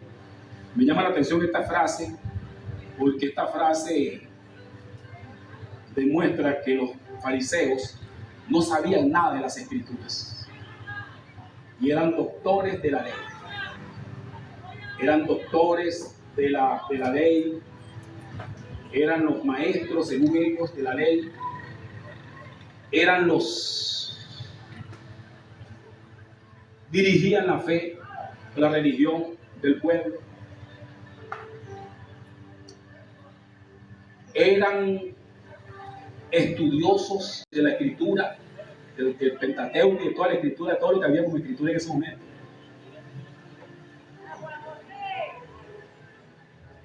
Pero da la impresión acá cuando Jesús le dice: ustedes no leyeron eso. Ustedes leyeron que David se comió el pan que no le ha permitido comer. En otras palabras, ustedes no saben nada de la Biblia. Ustedes no saben nada de la Biblia. Ustedes han leído la Biblia de forma religiosa, pero no tienen la revelación de Dios. Si no tienen la revelación, no tienen nada. Hay mucha gente que cree que leyó la Biblia y que lee la Biblia. Hermano, si no tienes revelación es como si no vieras nada. Jesús le dijo: no leíste que David se comió los panes que eran de los sacerdotes. Señores, estamos comiendo porque tenemos hambre y son mis discípulos. Yo soy mayor que David. Cuando Jesús citó a David, lo que quería decir era que él era el verdadero David. Eso es lo que quería decir. Lo que dijo fue, y empezó a sustituir. Eso empezó a sustituir los actores de la tradición, los actores del Antiguo Testamento, comenzó a sustituirlo por él. Él empezó a sustituir al Antiguo Testamento. Quiere decir que Jesús sustituye al Antiguo Testamento. Jesús comenzó a sustituir, quiso decir: el verdadero David soy yo. Y no viste que David comió los panes que no tenía que comer. Y más adelante les explica y les dice, es malo, yo decir una cosa, ustedes dicen que no se debe comer el sábado. Y Jesús le dice, yo soy el Señor del sábado, yo soy el Señor de ese día. En otras palabras, que Jesús estaba sustituyendo también ese día. Usted sabe que hay iglesias, grupos evangélicos que se llaman, hay un grupo que se llama Adventista, creo que es Santo de los Cultos, del séptimo día, y ellos guardan el sábado. Evangélicos guardando el sábado. ¿Qué le parece? A esta altura del torneo, teniendo, ¿usted cree que ellos han leído la Biblia? Y aparentemente la leen todos los sábados, porque ese tipo de evangélicos no se reúnen los domingos, se reúnen solo los sábados. Yo creo que hay unos que tienen una capilla por aquí, por el intercomunal, no sé si usted la ha visto, que dice el séptimo día, y ellos no se reúnen el domingo, pues ellos dicen que ellos guardan el domingo, ellos guardan el sábado, ellos no se reúnen el domingo, porque el domingo es el primer día de la semana, ellos se reúnen, es el día, es una locura, el sábado que se reúnen ellos. El sábado no trabajan, el sábado ellos no trabajan, no pueden hacer nada los sábados, nada. Según ellos, pues así lo hacían los judíos. Parece que ellos no leyeron esto cuando Jesús dijo, yo soy el Señor del día sábado. Y yo estoy por encima de eso. Jesús sustituyó al sábado, sustituyó a David, sustituyó a Moisés, Jesús sustituyó todo, absolutamente todo. ¿Cuánto dan gloria a Dios por eso? Pero parece que ellos no se dieron cuenta. Parece que no se dieron cuenta. Entonces, claro, el rechazo contra Jesús aumentaba. ¿Cuántos saben que es así? El rechazo contra Jesús aumentaba, gloria al Señor. Aumentaba.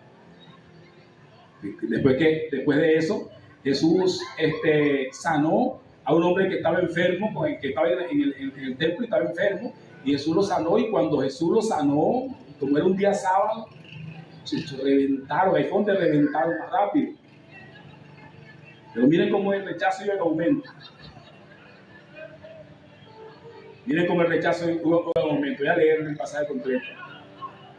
Pasando de allí, verso 9, 12, capítulo 12, entró en la sinagoga de ellos, y aquí había un hombre que tenía seca una mano. Y para poder acusar a Jesús, le preguntaron diciendo, ¿es lícito sanar en el sábado? Él le dijo, ¿qué hombre habrá de vosotros que tenga una oveja, y si ésta se cae en un hoyo el día sábado, no le echa mano y la levanta? Pues, ¿cuánto más vale un hombre que una oveja? Por consiguiente, es lícito hacer el bien el sábado. Entonces dijo al hombre, extiende tu mano. Y le extendió y le fue restaurada, sana como la otra. Pero saliendo los fariseos tomaron consejo contra Jesús para ver cómo matarlo. Aquí empezó. Aquí se grabó la cosa. Aquí empezaron a pensar en matarlo. Primero comenzaron a decir que era un blasfemo, era un hereje. Después empezaron a decir que estaba endemoniado. Pero ahora empezaron a decir que había que matarlo. ¿Se fijan? Mire, hermano, es un asunto de religiosidad, de rechazo, es un asunto bien grave. Pero bien grave. Gloria al Señor. Pero bien grave. ¿Cuántos están aquí hoy? Sabiéndolo, Jesús se retiró de allí y muchos le siguieron. Y sanaba a todos y les encargaba rigurosamente que no descubriesen, para que se cumpliese lo dicho por medio del profeta Isaías cuando dijo, y aquí mi siervo, a quien he escogido y amado, a quien se complace mi alma, pondré mi espíritu sobre él, y a los gentiles anunciaré el derecho, no contenderá ni voceará, ni nadie oirá en las calles su voz. La caña cascada no quebrará y el pabilo humeante no apagará hasta que saque a victoria el derecho. Y en su nombre pondrán los gentiles su esperanza. Gloria al Señor. Yo hago una pregunta a ustedes, hermanos. Esos hermanos que se reúnen el sábado y que dicen que el sábado tienen que guardar y no pueden trabajar. ¿Habrán leído esto? Parece que no. Eso fue lo que Jesús le dijo a los fariseos. Ustedes no han leído. Yo estaba diciendo que uno de los grandes problemas de los hermanos es que no leen la Biblia. Pero me doy cuenta que no es que no la leen, es que no pueden leerla. Una persona sin la revelación de Dios no puede leer la Biblia. De nada le sirve porque no va a entender nada. Todo se le borra. Tiene que tener la revelación de Dios, la claridad de Dios. ¿Cuántos están leyendo esto con claridad? Gloria al Señor. Entonces fue traído a él un endemoniado ciego y mudo, y lo sanó de tal manera que el mudo hablaba y veía, y toda la multitud estaban atónitas y decían, gloria al Señor. Aleluya. Aleluya. Mas los fariseos al oírlo decían, este no echa fuera a los demonios, sino por Beelzebú, príncipe de los demonios.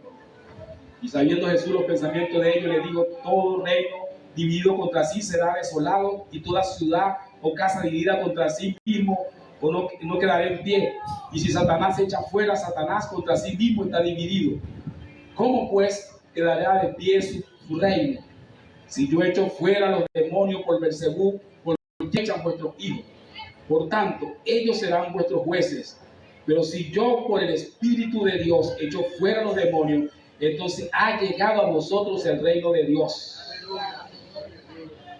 ¿Y cómo puede alguno entrar en la casa del hombre fuerte y arrebatarlo sus bienes si primero no ata al hombre fuerte? Entonces quedará su casa, entonces saqueará su casa. El que no está conmigo contra mí, está contra mí, y el que no recoge conmigo desparrama. Por tanto os digo, todo pecado o blasfemia será perdonado a los hombres, pero la blasfemia contra el Espíritu no será perdonada. Y cualquiera que diga alguna palabra contra el Hijo del Hombre, le será perdonado, pero el que hable contra el Espíritu Santo, no le será perdonado ni en este siglo, ni en el venidero. Gloria al Señor. Diga como si, díganle que está a su lado, llegamos donde teníamos que llegar. No se preocupe por la hora, que ya llegamos. Aleluya.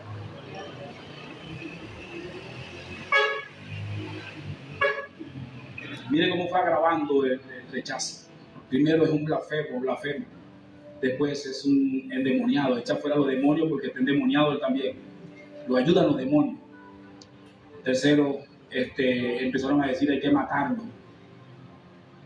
Y ahora en este punto cuarto, ellos asocian a Jesús con el mismísimo Beelzebú, caballero. Ya no con los demonios, sino con el mismo Satanás.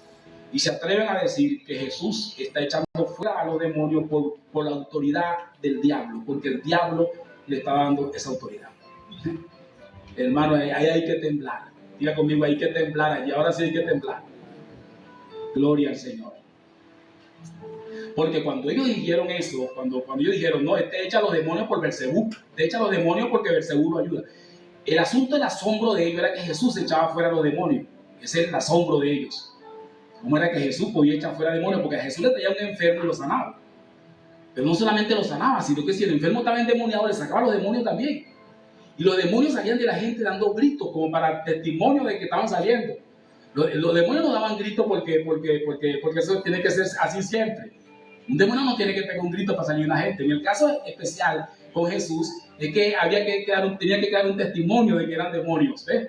Pero ellos salían pegando gritos. Incluso hubo un demonio que salió diciendo hasta cómo se llamaba. El demonio, el que poseía a Gadareno. Dice que empezó a decir, que decía, yo me llamo Legión porque somos muchos. Es decir, que habían 2000 demonios con él acompañándole en ese cuerpo, en esa persona. Entonces cuando ellos se asombraron, ¿por qué? ¿Por qué ellos se asombraron cuando vieron a Jesús echando fuera demonios? Porque hasta ese momento, ni en el Antiguo Testamento, no se registra, ni siquiera en el Antiguo Testamento, salvo algunas cositas, por ejemplo el caso de David, de que alguien echara fuera demonios. ¿Por qué no se echaban fuera demonios en el Antiguo Testamento? ¿Por qué no se echaban fuera demonios anteriormente? Hermano, Jesús lo explicó, porque nadie puede entrar en una casa y saquear los bienes de alguien si no ata al hombre fuerte primero. Si no lo ata, no puede entrar en esa casa. Lo que Jesús estaba, ahora entendemos. El hombre fuerte de que Jesús está hablando es Satanás y los bienes de la gente. Satanás había convertido, por eso es que Satanás aparece en la Biblia como el príncipe de las tinieblas de este siglo. Y Jesús mismo habla del imperio de Satanás y dice que no está dividido. Dice, Satanás no está dividido. Si estuviera dividido no permaneciera hasta hoy. Entonces, claro, ellos se quedaban asombrados porque ellos sabían que nadie había aparecido nunca echando fuera demonios. Porque lógicamente Satanás estaba apoderado del mundo. ¿Y cómo podían echar fuera un demonio si primero no ataban a Satanás? ¿Creen que sí, que Jesús estaba explicando, señores, yo echo fuera demonios? Lo que pasa es que cuando yo llego, Satanás es atado. y entonces yo puedo echar fuera a los demonios porque Satanás está atado. Es lo que sucede cuando aparece Jesús. Cuando aparece Jesús, Satanás es atado. Por eso es que entonces los demonios pueden salir, porque Satanás es atado. No sé si alguien está aquí hoy. Por eso es que decir que una persona, que un cristiano esté endemoniado, que un cristiano que aquí se manifestó un demonio, no, hermano, es imposible que aquí se manifieste un demonio. Satanás está atado aquí en este lugar. Amén. Porque Jesús está aquí, Satanás está atado. Gloria al Señor. Y por eso nosotros podemos hacer lo que nosotros queramos hacer, porque Satanás está atado. ¿Tú crees que nosotros pudiéramos hacer todo lo que hacemos si Satanás no estuviera atado? No, hermano. Nosotros podemos hacer lo que estamos haciendo porque Satanás está atado. Gloria al Señor. Pero Jesús les explica, miren señores, algo que ustedes tienen que entender. Cualquier pecado que ustedes cometan les puede ser perdonado. Pero el que blasfema contra el Espíritu Santo no va a recibir perdón ni en esta vida ni en la otra. Jesús les explica con claridad, les explica más claro. Miren, si alguien habla en contra de Jesús, de mí, del Hijo, si alguien habla en contra, muy bien, puede ser que sea perdonado. Pero si alguien habla mal del Espíritu Santo, no le va a ser perdonado ni en esta vida ni en la próxima. Es decir, en esta vida él va a ser lanzado en el infierno o en las tinieblas de afuera. Y cuando cuando salga para el trono blanco, cuando salga para el otro juicio, él va a ser el pecado le va a permanecer allí completito. Hay pecados que son perdonados en esta vida, que no son perdonados en esta vida, perdón. Hay situaciones que no son liberadas en esta vida, pero son liberadas en la próxima. Un hermano que pide perdón es perdonado, ¿verdad que sí? Pero un hermano que no pide perdón, ¿cómo puede ser perdonado si no pidió perdón? Si un hermano pide perdón, comete un pecado y pide perdón, es perdonado automáticamente y la sangre de Cristo lo limpia. ¿Cuántos saben eso? Automáticamente. Eso no hay para dónde coger. Pero si no es perdonado, pero si no pide perdón, si no se humilla, si no confiesa su pecado, entonces ¿cómo va a ser perdonado? Entonces ese hermano, cuando parte de esta vida, lleva esos pecados, lleva esos asuntos. No es porque Dios no lo perdonó, es porque él no pidió perdón. Por eso es que nosotros no podemos partir de esta tierra con cuentas pendientes. Si tenemos algo contra un hermano tiene algo contra nosotros, debemos perdonar. Amén. No podemos partir de esta vida con ningún asunto, de ninguna forma. Si robamos, si mentimos, si hicimos, tenemos que confesar. Si es necesario confesar las cosas. ¿Cuántos están de acuerdo conmigo en eso? Y hacer que la sangre de Cristo nos limpie. Porque si nosotros nos partimos de esta tierra con algún asunto, hermano, que no ha sido liberado, que no ha sido perdonado, porque nosotros no pedimos perdón, y partimos de esta vida con ese asunto, entonces tendríamos que esperar la próxima vida. Tendríamos que esperar el trono, el tribunal de Cristo para poder ser perdonado. Por eso es que Jesús dijo, no va a ser perdonado ni en esta vida ni en la próxima, porque hay una oportunidad todavía en la próxima. Podría haber una oportunidad en la próxima si la persona es salva. Vamos a ver si puedo explicarlo. Cuando usted se convirtió al Señor, usted es salvo. Usted se convirtió a Cristo y ya entró la salvación. Pero el perdón de los pecados depende de la confesión de nosotros y de nuestra consagración en la limpieza. Por eso la Biblia dice, ponte de acuerdo con tu adversario entre tanto que estás en el camino. La persona ya es salva, pero ahora va a depender de que esa persona, necesita esa persona estar al día con Dios. Cometió un fraude, hizo alguna cosa que no tenía que hacer, tiene que perdonar, tiene que pedir perdón, tiene que confesar. Hay cosas que hay que confesar. Nosotros no practicamos ese asunto de los católicos, confesionatorios, pero hay cosas que hay que confesar. Vamos a suponer, si usted ofendió a un hermano, entonces tiene que confesar que cometió confesar al hermano que cometió ese asunto contra el hermano. Gloria al Señor. Hay muchas cosas en la vida cristiana que nosotros necesitamos confesar. Porque son directas, porque ofendieron, porque hicieron algún daño contra alguien, porque es necesario. confesar. Oh, Señor Jesús. No quiero poner un ejemplo mío porque hay muchos ejemplos de todo el mundo, para seguir poniendo los ejemplos míos. Tengo que poner el ejemplo de todo el mundo, el ejemplo que todo el mundo sepa. ¿Amén o no amén?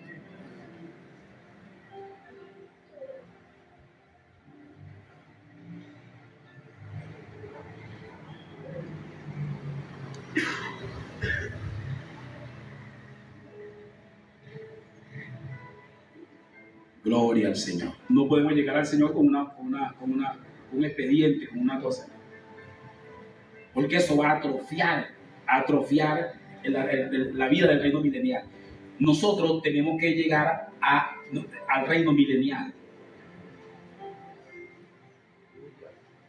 Lo que nosotros estamos haciendo ahorita va a incidir en que nosotros entremos o no en el reino milenial.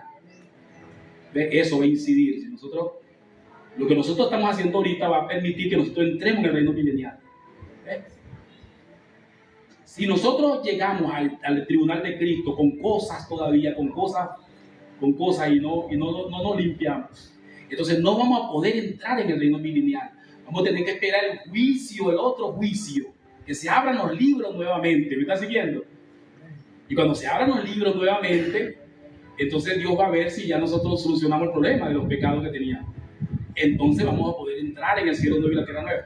En otras palabras, hay hermanos cristianos que no van a entrar en las bodas del Cordero, porque llegaron allí con cosas que no se limpiaron. Entonces ellos van a tener que esperar 1000 años, los 1000 años, para poder entrar en la Nueva Jerusalén. ¿Alguien me está siguiendo? Les pongo un ejemplo más claro. Una persona, pues un cristiano, se muere ahorita con todo y tiene muchos problemas que no solucionó.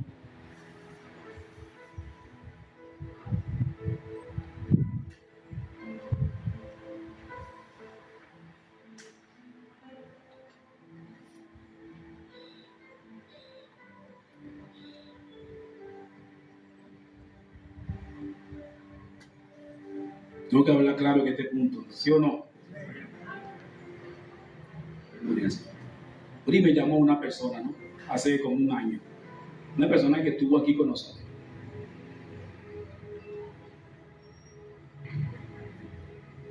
Estuvo aquí con nosotros, se fue. Yo no sé por qué se fue, honestamente.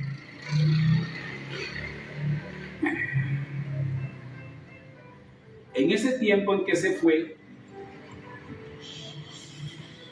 yo mismo no tenía, honestamente, la claridad, la revelación, no sé, lo que tenemos ahorita. Sin embargo, había mucha luz suficiente.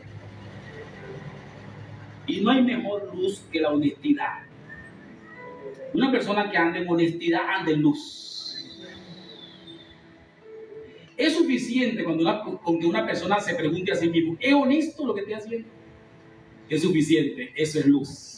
Eso es suficiente luz para una persona hacer bien. ¿Alguien me está siguiendo? Eso es suficiente luz. Por ejemplo, cada vez que usted va a hacer algo, usted pregunta, ¿esto es honesto? ¿Esto es honesto? Entonces te saca la cuenta de todo. ¿Esto es honesto? Por ejemplo, yo me acuerdo, nunca me voy a olvidar un testimonio que me contó el hermano Carlos Salazar. Carlos Salazar estaba nuevecito con nosotros, teníamos 3 días con nosotros. Ya estaba usado, pero estaba nuevo con nosotros, me refiero. Entonces Carlos me dice, llegaron unos insurrectos, porque tú sabes que las iglesias se forman por insurrección de los hermanos. Los hermanos se insurreccionan contra otros y forman grupos, y así van formando varios grupos, y así se forman todos los grupos evangélicos que hay hoy. Entonces vinieron unos insurrectos y hablaron con Carlos. Carlos, tú sabes que tal. No, es que ese David Zambrano, no, ese hermano está loco. Nosotros vamos a abrir un galpón por allá, vamos a abrir un kiosco, una broma aparte nosotros y nos vamos. Entonces Carlos dice que él tuvo un sueño. Y un sueño, una visión, no sé. En el sueño le dijeron,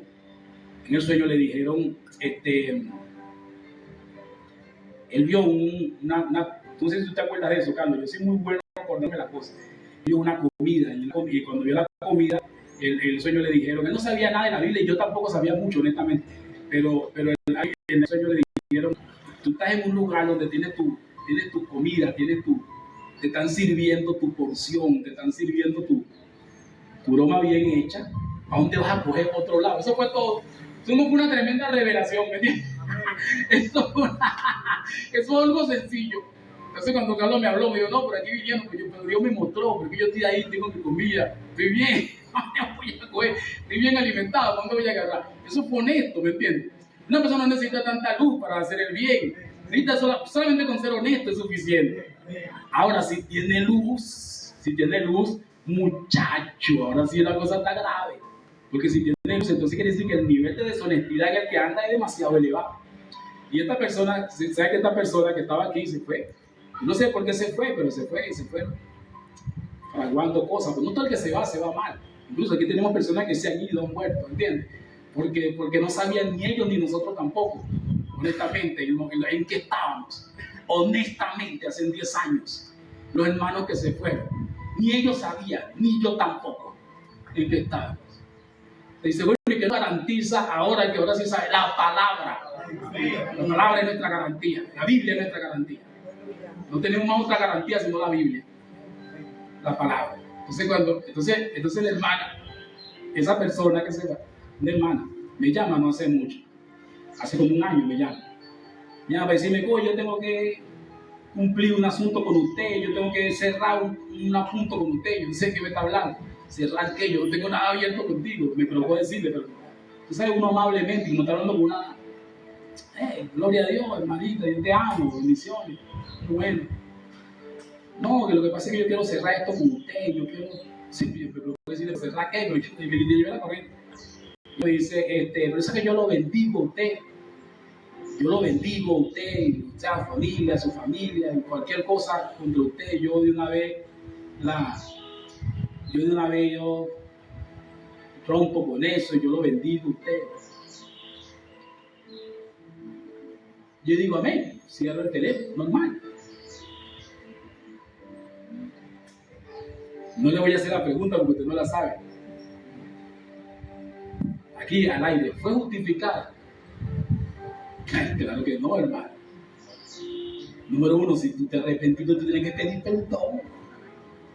Sé honesto, anda por todo el cañón. Tienes que pedir perdón. Tú que estoy bendiciéndome a mí, tienes que pedirme perdón por la cosa que hayas hecho. No sé si me estoy explicando. Tienes que decir, David Zambrano, cuando yo hice esto contra usted, y yo quiero borrar, eliminar eso, entonces yo te bendigo, no, ya tranquila, la bendición de Dios está sobre ti, te digo. Ya al revés. Pero tú me vas a llamar a mí, que tú eres que me bendice a mí, sin decirme ni siquiera nada que fue lo que me hiciste. Ya tú sabes que está viniendo con la misma deshonestidad con la que se fue.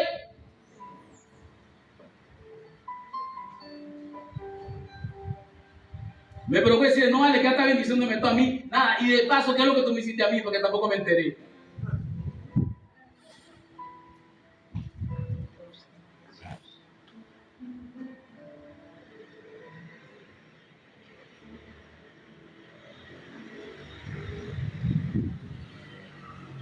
Yo creo que al que aconsejaron bien fue el hermano de Ayadé. Yo no creo que este chico ha terminado hoy. Ya vamos terminando, faltan unos minutitos. Al que aconsejaron bien fue el hermano de Puerto Ordaz, el que se puso a hablar mal de mí porque yo allá en Puerto Ordaz, porque yo batí un púlpito, como le conté no hace mucho, regalé el púlpito en pleno servicio. Me entró fue el Espíritu de Dios, hermano, caballero, me sacudió el Espíritu Santo. Y después que yo me di cuenta que el Espíritu Santo, hasta yo mismo, yo no dudo de Dios, pero hasta yo mismo, y bueno, gloria a Dios, que sea lo que Dios quiera. Yo siento que si yo estoy predicando en Puerto Ordaz y Dios me dice, agarra ese púlpito y bátelo contra el piso. Y entonces yo agarré el púlpito y lo batí contra el piso, en Puerto Ordaz. Agarré el púlpito, hermano, lo alcé, el púlpito parecía una vitrina, tenía vidrio con hierro y tenía de todo. Eso me parecía carísimo ese púlpito. Le dije a la pastora que estaba allí, que era que me había invitado, le dije, cualquier cosa que yo haga aquí, yo lo pago. Yo voy a hacer algo aquí, pero yo lo pago. Usted me apoya. Y ella me dijo, sí, haga lo que usted quiera, me dijo la pastora. Entonces agarré el púlpito en peso y lo suspendí y lo batí contra el piso. Brinco al púlpito, claro. Es una iglesia religiosa, esas iglesias que dicen que el púlpito es el lugar santísimo, imagínate. Hay gente se engrincharon, pero toditos me respetaban. Pero hubo uno que se engrinchó y empezó a hablar mal de mí durante todo ese poco de meses. Ese poco de meses empezó a hablar de mí hasta que lo sorprendió un tumor en la nariz, que le fue creciendo hasta que le disfiguró la cara. Después que le disfiguró la cara, que con el tumor en la nariz, que después de yo no sé cuántos meses, con el tumor creciendo cada vez más, fue donde la pastora. Y le digo, porque fue donde la pastora y le dijo, pastora, lo que pasa es que cuando ese hombre, el hombre que usted trajo, batió el púlpito, yo me puse a hablar mal de él y a decir que yo no sé qué, yo puse esto, aquello. De la pastora le digo, no, tiene que haber. Y el Señor me dijo, porque él le dice a la pastora, el Señor me dijo esta mañana que era por eso que por eso que me salió este tumor aquí. Me dijo el Señor esta mañana. Y la pastora le dice, no, nada. Entonces hay que llamar al apóstol David Zambrano, hay que llamarlo para que tú te pongas al día con él. Hay que llamarlo, digo. Hay que llamar al apóstol David Zambrano. Cuando ella está diciendo así, la llamo yo a ella. ¿Están aquí o se fueron? ¿Cuántos creyentes hay aquí hoy? Estoy seguro que hay bastante creyentes, por eso voy a contar este testimonio tranquilo. Tranquilo lo voy a contar. Aún contándolo, mira como que salió esta y que me va a caer el aire de Dios. Aún contándolo, la gente lo odia a uno. Imagínense usted si uno no lo contara, no contara estas cosas. Entonces viene, cuando la hermana está hablando con el hermano, la llamo yo a la hermana. Y cuando la llamo desde el terminal de Puerto Ordaz. Porque un día antes Dios me había dicho, vete para Puerto Ordaz.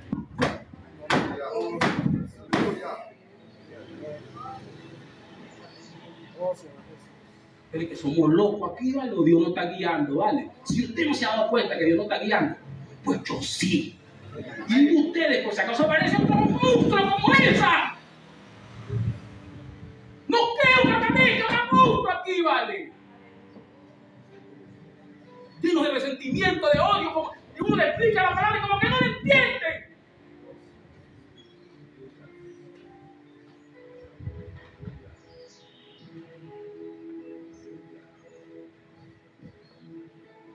Horrorizado estoy, hermano, por esa situación.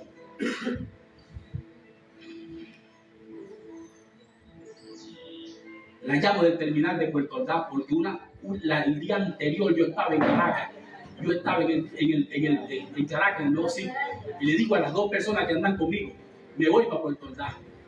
Y la persona me dice, y yo le digo a la persona, llévenme para el terminal de Oriente. Porque el Espíritu Santo me dijo que yo iba para Puerto Ordaz. ¿Tú estabas conmigo ese día? El Espíritu Santo me dijo, yo vas para Puerto Ordaz. ¿Tú estabas conmigo ese día? Vete para Puerto Ordaz. Entonces me voy. Llego al terminal de Oriente y consigo un carro ahí. Y el carro me dice, vamos para... Ahí Puerto Ordaz, sí, ¿cuánto es el pasaje? Pum, pago el pasaje. Cuando voy en el carro, estoy tentado a llamar a la pastora para decirle que voy en camino. Pero no la quise llamar porque el Espíritu Santo empieza a decirme que no, que la llame cuando llegue allá. Cuando llego allá a Puerto Ordaz, en la madrugada, en la mañana, la llamo en la mañana. Ella está reunida con el Señor en la mañana, cuando yo llego. Y la llamo. Ella me dice, apóstol, qué bueno que nos llamó porque queríamos hablar con usted. Hay un problema aquí. Yo le dije, ¿cuál es el problema? Un problema, pero usted tiene que solucionarlo. Pues, ¿cómo no? Me dice, hay una persona aquí que tiene que hablar con usted. ¿Dónde está usted? Yo le digo, ¿dónde estoy yo? Yo estoy en el terminal de Puerto Ordaz. Estoy llamando para que me vengan a buscar al terminal. Muchacho, el silencio del teléfono. Un minuto, menos que cayeron en el piso. El silencio del teléfono, unos minutos. Se volvieron a recuperar y me llamaron. Está en el terminal, sí, acabo de llegar. ¿Y por qué no me llamó? No, Dios me dijo que no te llamara. Ven a buscarme. Me van a buscar para el terminal. Cuando llego a la casa, está el hombre en la casa, desfigurado por el tumor. No le puedo decir qué tan desfigurado estaba. ¿Saben por qué no? Porque no lo vi. Yo hacía como si lo estaba viendo, pero no pude verlo. Lo vi de refilón, pero no pude verlo, porque yo no puedo ver esas cosas. Lo vi de refilón, ¿me entiendes? Y cambiaba la mirada por otro lado y lo puse la vista borrosa. Tú sabes que uno pone la vista borrosa cuando le da la gana, viendo por otro lado. No lo vi porque estaba demasiado feo y botando cosas y hediondo. Entonces el caballero se me arrodilla, se me pone al lado y me dice que le pide perdón a mí, que le pide perdón a Dios. Y yo digo, no, hijo, tranquilo, Dios está en el asunto, Dios te perdona, te bendigo. Oro por él, le pongo la mano sin ver.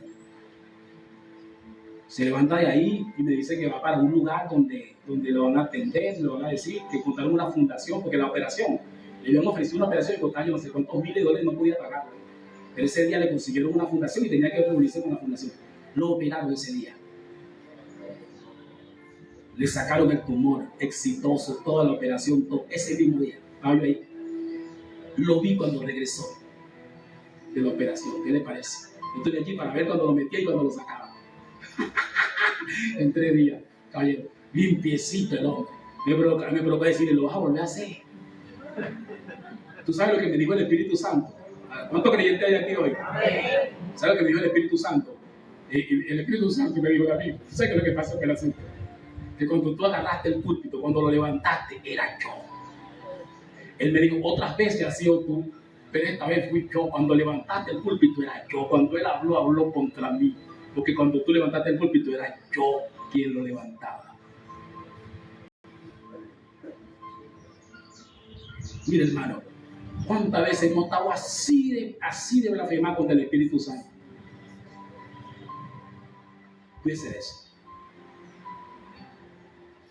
Esto que está haciendo, esto que hizo esta hermana, puede ser una blasfemia contra el Espíritu Santo. Porque yo hablo todos los domingos aquí por el Espíritu Santo, no por mi cuenta, sino por el Espíritu Santo. Y una persona con 5 de frente ya debió haberse dado cuenta. Un nuevo todavía no sabe nada de eso. Una persona hasta esta fecha ya debería hacer cuenta que yo hablo por el Espíritu Santo. Entonces tú decides al Espíritu Santo, te va a caer la ira de Dios encima si no te arrepientes, te va a caer la ira de Dios encima a ti, a tu mujer, a todo el mundo. Tú decides así amenazar al Espíritu Santo. Es lo mismo que hicieron con Jesús, hermano, cuando lo amenazaron de que era Belcebú y de que tenían que matarlo. Es lo mismo. Tú no estás viendo un hombre de Dios, no sabes reconocer a un hombre de Dios. Tú crees que un hombre de Dios está predicando allí todos los domingos. Tú crees que está hablando por su cuenta. No te has dado cuenta que es Dios que está hablando. No has podido ver que es Dios que habla.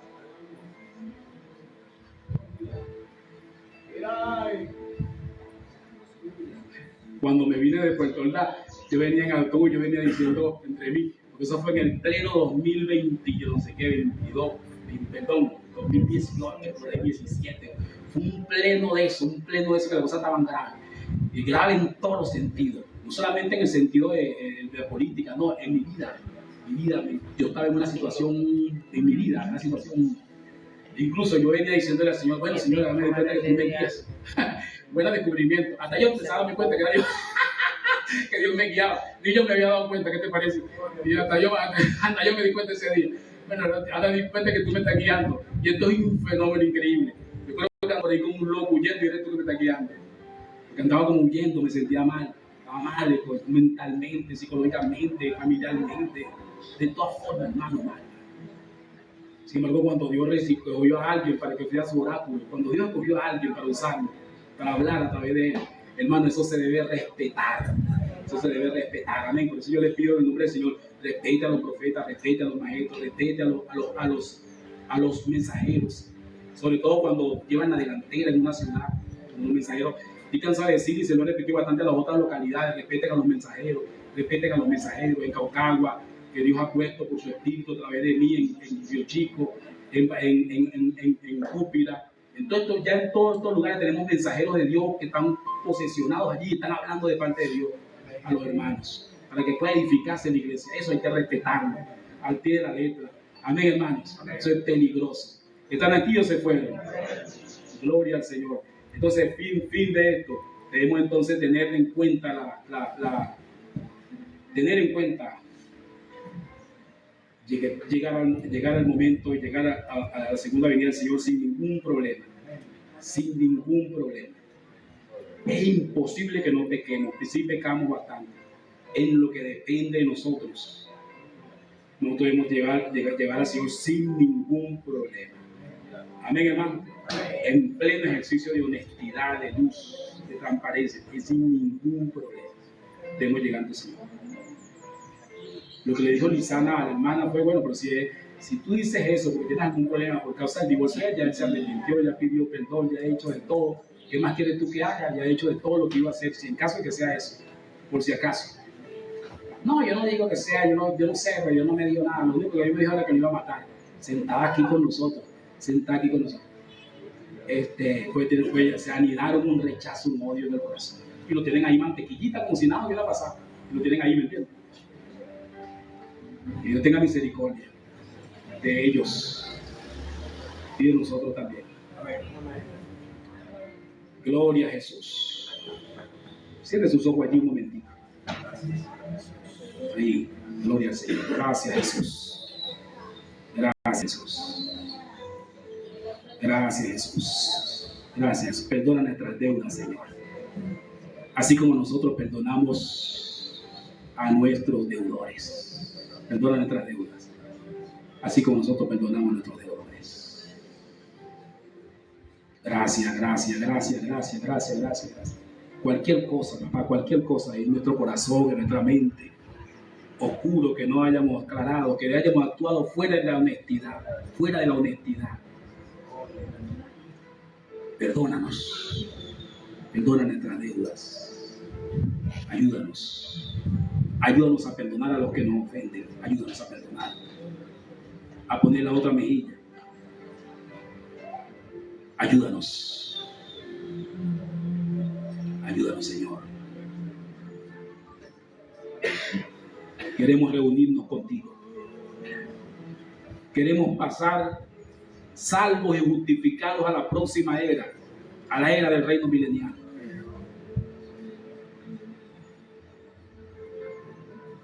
En el nombre poderoso de Jesús. En el nombre poderoso de Jesús.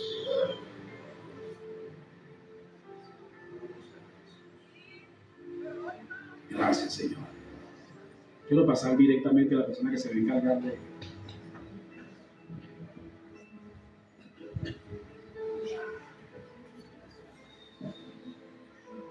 El Señor nos bendice todo el tiempo con su palabra, con su dirección. Y este domingo la prédica el apóstol estuvo diciendo que nosotros debemos llegar delante del Señor con las cuentas saldadas. Y también nuestras vestiduras se limpian cuando nosotros confesamos los pecados y la sangre de Cristo viene y nos limpia. Pero también nuestras vestiduras se conforman de las acciones que nosotros hacemos dentro de la voluntad de Dios. Y dentro de esas acciones está toda la vida de la iglesia que nosotros tenemos, el venir a reunirnos, el escuchar la palabra, el hablar y distribuir la palabra, el ser luz, el mantenernos honestos y en justicia y el sostener un corazón puro. Dentro de esas obras de justicia entra todas las cosas que nosotros hacemos dentro de la iglesia y las tres que nosotros vemos, que son actividades que vimos aquí en Mateo, que son las tres actividades que el cristiano hace todo el tiempo, que son orar, ofrendar y ayunar. Entonces, en la ofrenda, la semana pasada nosotros recibimos una revelación poderosa que es que de lo que conforman las ofrendas y de que las tres cosas deben hacerse. Y dentro